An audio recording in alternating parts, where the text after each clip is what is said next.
Fury. Both men undefeated. Danaia, Saudi Arabia. The talk is over. Finally, they collide. We are underway. Ray Flores, Showtime, Sean Porter, Coach Larry Wade. My apologies. I think we just got the game plan from Jay Leon Love, the coach of Jake Paul. He said, hey, you don't take no steps back. You don't back up. Obviously, right there being rushed, he did smart, you know, to take steps back right there. But we'll see what happens. Tommy, on the other hand, he started as I expected him to, a little fast, coming right after Jake. This is what I expected from Tommy. Tommy Fury, led by his father, John Fury. Also his older brother in attendance, Tyson Fury. Jake Paul, his brother, Logan Paul. Social media superstar, WWE superstar, also in attendance, supporting his younger brother, Jake Paul. Time being called by referee in charge, Hector Afu. Well, the ref's going to warn them about wrestling, but I'll tell you what Jake is doing. Jake is trying to settle down Tommy. So if I grab you a couple of times, all that high energy that you came to the ring with, you don't have a chance to use it, you settle down. Both men have predicted knockout wins under 4 rounds. There's an overhand right. That overhand right has put away the likes of Tyron Woodley, also put Anderson Silva on the canvas in Jake Paul's recent victory back in October in Arizona.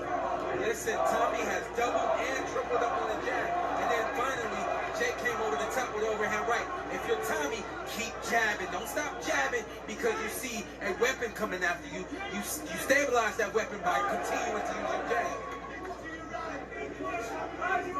The corner of Tommy Fury telling him to circle to his right. Again, this is an 18-foot ring. It's what Tommy Fury wanted. This is a small ring. Jake Paul said no problem, meaning it's not hard to find the other man. Overhand right over the top, connecting for Paul. I get this is going to be a night of overhand rights because we got a lot of that from Badu Jack, and we see Jake Paul. We know him for being really heavy-handed with that right hand, and he's starting to release it with authority. Jake Paul has that right hand. He's ready to unload it.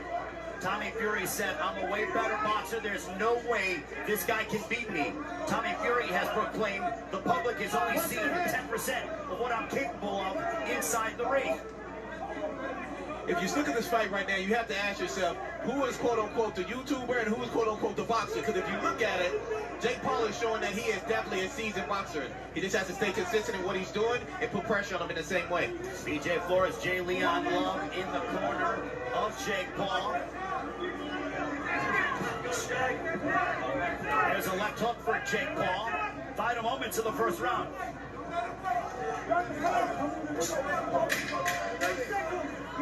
Jake Paul using his jab as Liniero, right hand to the body by Paul, back to Tommy Fury. Towards the end of the first round, the action heating up here in Saudi Arabia. Jake Paul, and then he landed a right hook right on the jaw of Paul. Round number 2 begins between Jake Paul and Tommy Fury. All Furies, all of his knockouts have come in 2 rounds or under.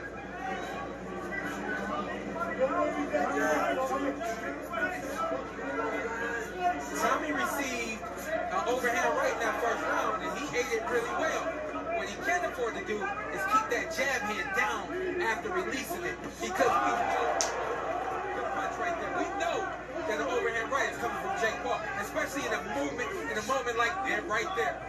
Tommy Fury said while Jake Paul was on the Disney Channel, he was in camp, learning as an amateur, getting his lumps in, sparring with heavyweights that his brother Tyson Fury was sparring with in preparation for his professional fights. Jumping right hand by Tommy Fury. Good work right there from Tommy Fury. It's just a great counter jab right there from Jake Paul. But listen to me right now. Tommy's doing a really good job of controlling this 8-foot ring. What he can't afford to do is continue to move to the left into the direction of an overhand right. Jake Paul very relaxed indeed. He eats a stiff jab from Tommy Fury. Jake Paul actually told Tommy Fury, bet your purse. If you beat me, I will double your purse. If you lose to me, you get nothing. Still no word if that's official or not. There's a right hand down the center by Tommy Fury, glancing shot. And I want to say this again, just so that it's clear, during this fight, just because a fighter is moving does not mean that that fighter is afraid to fight, and it doesn't mean that that fighter is running. What Tommy is doing is he's staying out of the reach of Jake Paul, and he's setting up his jab, and he's working off of that. That's what he's supposed to do in this fight. Outbox the YouTuber. There's a left hook blocked by Jake Paul under a minute to go in the second round.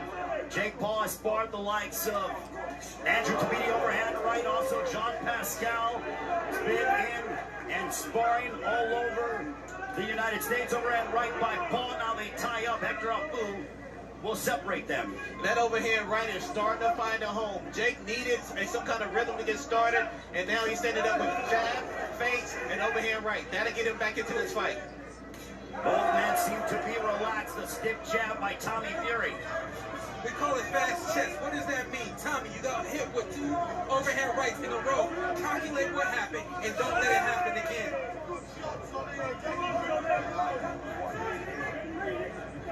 We are nearing the end. Overhand right now as Fury responds with the right of his own. A left hook, the fancy shot for Jake Paul. 2 rounds in the books. The likes of Ben Askren, Tyron Woodley put Anderson Silva on the canvas in the final round, but Tommy Fury ate it well. And the question was, which man will be able to withstand the other's power, and which man will be able to inflict punishment on the other? So far, Tommy Fury has been able to eat the overhand right of Jake Paul, but now Jake Paul with the stick jab to back up Tommy Fury momentarily. Absolutely. So when we talk about those overhand rights that have put other fighters out, those other fighters were older. Those other fighters were a little over the hill and had some mileage. Tommy ain't got none of that. So you got a young, fresh body in front of you. It's going to take more than 1 overhand right to get Tommy out of here. Now, here's the thing. Sorry, but here's the thing. Tommy switched his game plan up. Why are you standing in front of Jake? Continue to move and do what was working for you in the first and second round. From the problem child. Now it is Jake Paul, and we spoke, you see more on the boxing instead of looking for that home run shot. That overhand right. Yeah, that's a heck of a jab that Jake is throwing. He's got the right hand in front of his face so that he doesn't get hit. He's dipping down a little low, and he's bringing the jab hand up, and it's landing clean. And let's also remember that Jake Paul and his brother Logan Paul were stand-out wrestlers in high school in the state of Ohio, which is not easy to do and compete at a high level in the state of Ohio from a wrestling standpoint. Guess what? You'll say, oh, that was wrestling. This is boxing. Guess what? He's an athlete. Guess what? He's a competitor. He's a real boxer. We got 2 real boxers in the ring today. Just one came from YouTube, and that's all. One came from TV. It's the way social media is. Both men certainly polarizing figures in their own rights. It looks like now Tommy Fury is trying to slow down a little bit, but he hit him definitely with a serious jab. Coming up on a minute to go. Yeah, this 3rd round. Yeah, the first 2 rounds, Tommy was punch and move.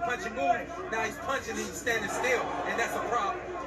Nice hook right there from Jake Paul. Counter hook. Tommy Fury's 8 opponents, 2 of them have had winning records. So Jake Paul said, you want to look at my record, who I fought? Well, who you fought? Only 2 of your opponents have had winning records. Yeah. I don't think the record really means much. It matters what you do against those guys. Styles make fights, an overhand right on the temple. Connecting for Jake Paul. Time being called by Hector Alfu. Yeah, Jake right there, he just tried to use his head on Tommy. Just kind of rubbed his head over Tommy's head. It's a veteran move right there. But when you work with the likes of BJ Flores, also Jay Leon Love, and the entire team that Jake Paul has with him, you pick up a few things or 2. Absolutely. Jake Paul's corner has all of the experience that he lacks. And that's why we've seen Jake get as good as he's gotten to this point. We've seen him improve. It's because of his corner. Really good, strong round right there for Jake Paul.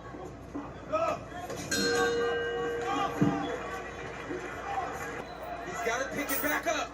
You get back on his toes and use the jab from the outside. Round 4, this one's scheduled for 8. Logan Paul with some strong words for the Fury family. I looked over at them and didn't seem to shake them. No one seemed to acknowledge. That's what Logan Paul said. A good exchange right there from Tommy. The combination by Fury.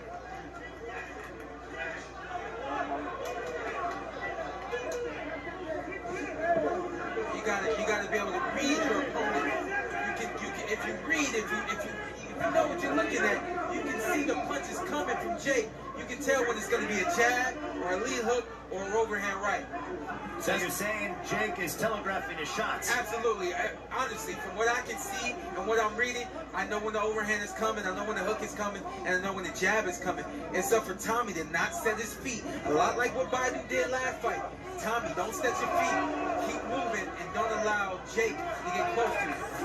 As Jake Paul went forward, he ate a couple right hands. Tommy Fury with 4 right hands over the course of a 15-second period. Both men predicted finishes before the end of the 4th round. We are now at the midway point of the 4th.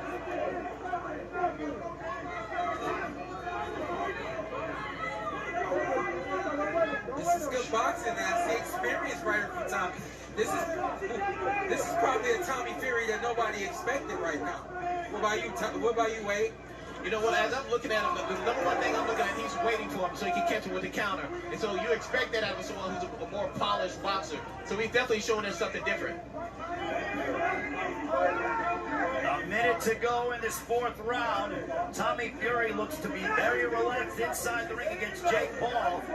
Paul's athleticism has yet to really frustrate Fury over that time period. I think it's the opposite. I think that I really wouldn't say Jake is frustrated. It's a good combination right there for Jake.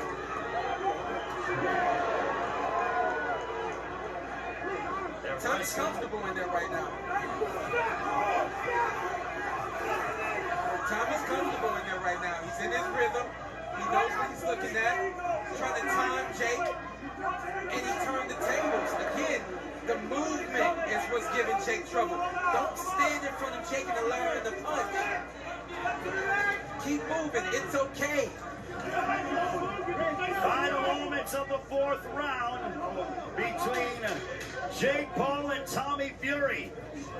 There's a right hand that hit the back of the head. Hector Afu gonna call time.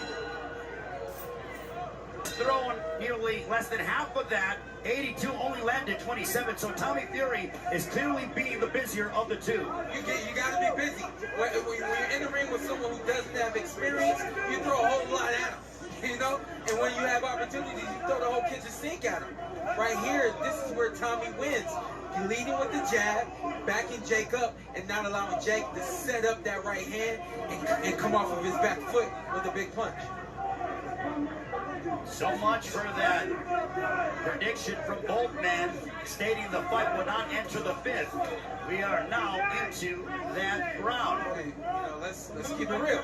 Both these guys know what they got to do. And this is a 50-50 fight. When you have a 50-50 fight, no, it doesn't go. It goes more than 5 rounds, more than 4 rounds. Because it's 50-50. Both of these guys are trying to set things up and land the big shot. I don't disagree with what you're saying, but we need to see a separation. And that's what we may be seeing now. We need to see a separation between these guys. What's going to separate them from being 50-50? That's where it starts right now. Jake Paul threw an overhand right. Tommy was out of the way, and then he clocked Jake Paul with the right of his own. This is a really good boxing match. I mean, they're trading jabs, they're trading big shots. I like the pace of Tommy. Hector Afu has deducted 1 point from Jake Paul. From both of them. He gets it from both of them. No? No, it's only to Jake Paul.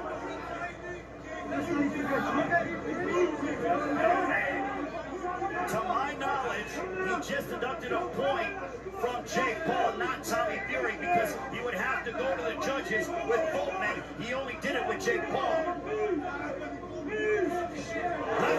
That said, that will Tommy Fury.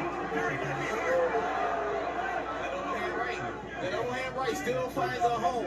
Even late, they made no adjustments to that. But Jake Paul still can't afford to get overzealous. These moments where, you know, especially you have points taken, you land a big shot, still take your time because Tommy Fury can eat your shots and he can deliver some of his own. Under a minute left here in the fifth.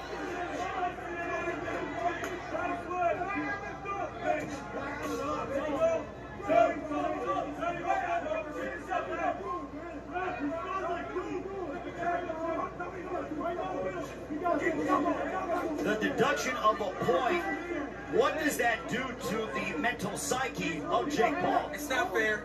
In my personal opinion, I don't believe it's fair. I don't think either fighter is fighting dirty. But what that does to Jake Paul is it makes him feel like he's kind of rushed. If anything, you can close in and make this a 9-9 round now. I agree with you, Sean. I don't think it's fair either. Both guys were throwing punches at that time. Big right hand to give that corner away. It was a close fight. That's a big right hand, right on the button.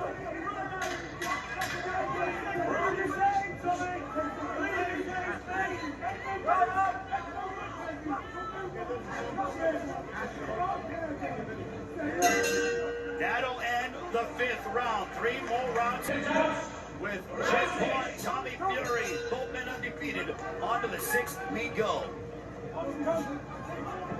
It's a left hook connecting for Jake Paul. Nice 1-2-1 from Jake Paul, and then Tommy comes right back. This is a 50-50 fight. This is what this is going to be. Back and forth, beginning to end. Both men have connected with some power shots. There's an uppercut by Tommy Fury.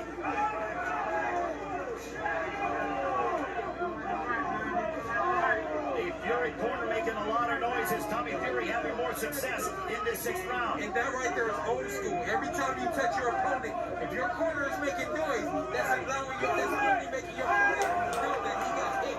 And that's exactly what they need to do right now. Make noise. Now who's having the best of the moment right now? A right uppercut moments ago that found its destination for Tommy Fury. I like the jab of Tommy. I like the movement of Tommy. What I don't like is that the jab hand doesn't come back and he stands right in line after he throws that jab. Even though Jake has landed some overhand rights and they haven't put Tommy down, they haven't had significance. Haven't had a significant effect on him. Eventually it'll catch up to you. There is a small abrasion. It's not bleeding underneath the left eye of Jake Paul. It is not an open wound, but it is an abrasion, a bruise of sorts underneath the left eye of Jake Paul. Compliments of those right hands from Tommy Fury. Well, I like what Jake did. He just did a double jab. It was slow. It was slow, but I like to see Jake try to use his jab more. Jab with the jabber. Give him something else to look at. Now, guess what? We need experience to make some adjustments. The corner has to make some adjustments. I would like to see him not put so much weight on that front foot. A lot of times he overexerts himself and he overextends himself and he gets caught because he has too much weight on that front foot. No offense, but they got the wrong ref for this fight. You have to get a ref that understands what he's dealing with. You're dealing with two fighters who are inexperienced and anything can happen. You're dealing with that, let it happen. Look, here we go. Now 1 point being deducted to Tommy Fury. So therefore it is now a wash when it comes to the point deduction from Jake Paul. Yeah, this ref is really in the way. I wouldn't say this ref is trying to be a superhero MVP of this thing, but he's just in the way. He doesn't understand what he's dealing with. Final moments of the 6th round. You know what? And also, sorry, but to bend the ref, he is doing what he's supposed to do. But in this particular situation, there's some things you just have to be a little more lenient with. A little more because of forgiving. Yeah, exactly, right. because of what you're doing. Yeah.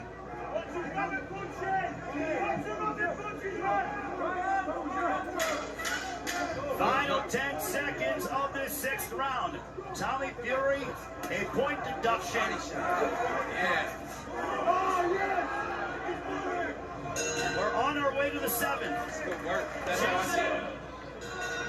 Punches landed through 6.